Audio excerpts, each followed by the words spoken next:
ఎన్నికలప్పుడు ఢిల్లీ నుంచి వచ్చి మాకు హామీలు ఇచ్చిండ్రు కదా, కాంగ్రెస్ పార్టీ మేనిఫెస్టో ఖచ్చితంగా అమలు చేస్తుంది అని అభయం ఇచ్చిండ్రు కదా, మాది గ్యారంటీ అన్నారు కదా.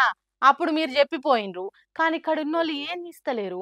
మా సంగతి ఏంది, మీరు ఇచ్చిన అభయం ఏమైంది అని అడుగుతున్నారట తెలంగాణ ఆడిబిడ్డలు. గా సంగతి ఏందో తెలుసుకుందాం పాండ్రి. కేవలం మా జాగృతి కార్యకర్తలై మాత్రమే ఒక 10,000 పోస్ట్ కార్డులు ఇవాళ తయారు చేసుకోవడం జరిగింది. ఇది గౌరవ ముఖ్యమంత్రి గారికి మేము ఇవ్వడం జరుగుతుంది. మా తెలంగాణ ఆడోళ్లకు ప్రతి నెల 2,500 ఇస్తామన్నారు. అవి సంగతేంది సీఎం గారు అని 10,000 ఉత్తరాలు ముఖ్యమంత్రికి పంపుతారట.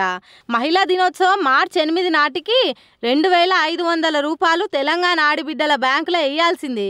లేదనుకో ఈ ఉత్తరాల ఉద్యమం ఢిల్లీకి చేరుతుందట. మీరు మార్చి 8 నాడు 2,500 ఇస్తున్నామని ప్రకటించకపోతే ఈ 10,000 ఆడబిడ్డలం తెలంగాణలో ఉన్న 10,000 గ్రామాలకు పోతాం. వేలాదిగా లక్షలాదిగా ఇట్లాంటి పోస్ట్ కార్డులే తయారు చేసుకొని మీ సోనియా గాంధీ గారికి 10 జనపథ్కి మేము పంపుతామని ఈ సందర్భంగా ప్రభుత్వానికి మేము హెచ్చరిక చేస్తూ ఉన్నాం. అదన్నట్టు సంగతి. ఎక్కడ కొడితే రేవంత్ రెడ్డి పతార వడిపోతుందో, ఎవల అండదండలతోని ఇక్కడ సీఎం పదవి అనుభవిస్తున్నాడో ఆగో వాళ్ళకే ఉత్తరాలు రాస్తారట. మీ ముఖ్యమంత్రి గారు చూడుండ్రి తెలంగాణ ఆడోళ్లను ఎట్లా మోసం చేస్తున్నారో. మీరు ఇచ్చిన హామీని కూడా అమలు చేస్తలేడు. తెలంగాణ జనానికి వాళ్ళ ఓట్లకు మర్యాద ఇచ్చుడు దేవుడెరుగు. మీ మాటకు కూడా ఇలువిస్తలేడు మీ సీఎం అన్నట్టు ఉత్తరాల ఉద్యమం చేస్తారట. ప్రతి నెల పైసలు ఇస్తామని ఆశ చూపి తెలంగాణ ఆడోళ్ళ ఓట్లు వేయించుకొని గద్దెనెక్కి అది మర్చిపోయిండ్రు. ఇప్పటికీ 2 మహిళా దినోత్సవాలు పోయినా సర్కారు సప్పుడు చేస్తలేదు. గింత అన్యాయం ఉంటుందా అని ఉత్తరాలు రాసి అడుగుతారట. మరి చూడాలి సర్కారీ ఉత్తరాల ఉద్యమం మీద ఎసోంటి నిర్ణయం తీసుకుంటుందో. కాంగ్రెస్ పార్టీ ఢిల్లీ లీడర్లు రేవంత్ రెడ్డి మీద ఎసోంటి చర్యలు తీసుకుంటారో. ఏంది పిల్ల చెయ్యి గట్లా చూసుకుంటున్నావు అంటారా? ఎస్ఎల్బిసి స్వరంగంలో చిక్కుకున్నోళ్లను సీఎం రేవంత్ రెడ్డి అంజనమేసి చూసినట్టే చేసిండట.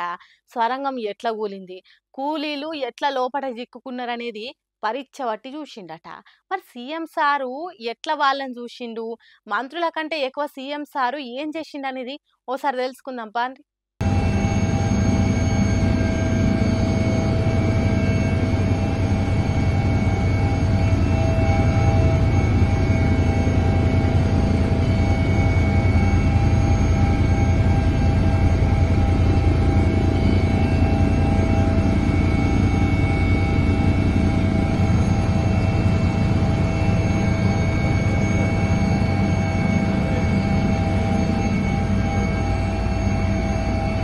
చూసిండ్రా సీఎం సారు లోపట చిక్కుకున్న కూలీలను ఎంత మంచిగా చూస్తున్నాడా. హెలికాప్టర్ల కూర్చొని లోపట ఇరుక్కున్న పరిస్థితిని పరిశీలనగా చూస్తున్నాడు. ఎక్కడ స్వరంగం కూలింది, ఎట్లా కూలింది, లోపటున్న వాళ్ళను ఎట్లా బయటికి తీసుకురావాలి అని పైనుంచి గాలి మోటార్ల కూర్చొని గాలి ఇచ్చినట్టు చూస్తున్నాడు. ఇన్ని రోజులు మంత్రులు కూడా ఇదే పని చేసిండ్రు, ఇప్పుడు ముఖ్యమంత్రి సార్ చేస్తున్నాడు. వాళ్లకు సీఎం సార్కు ఏమన్నా తేడా ఉన్నదా అనేది ముఖ్యమంత్రి సార్కే ఎరుకుండాలి గాని మొత్తానికి రేవంత్ రెడ్డి సార్ కూడా గాలి మోటార్ల కూర్చొని గట్టి ప్రయత్నమే చేసిండు. ఉత్తగా చేసుడే కాదు, తాను చేస్తున్న తీవ్రమైన ప్రయత్నాన్ని వీడియోలు తీసి మీడియాకు విడుదల చేసిండు.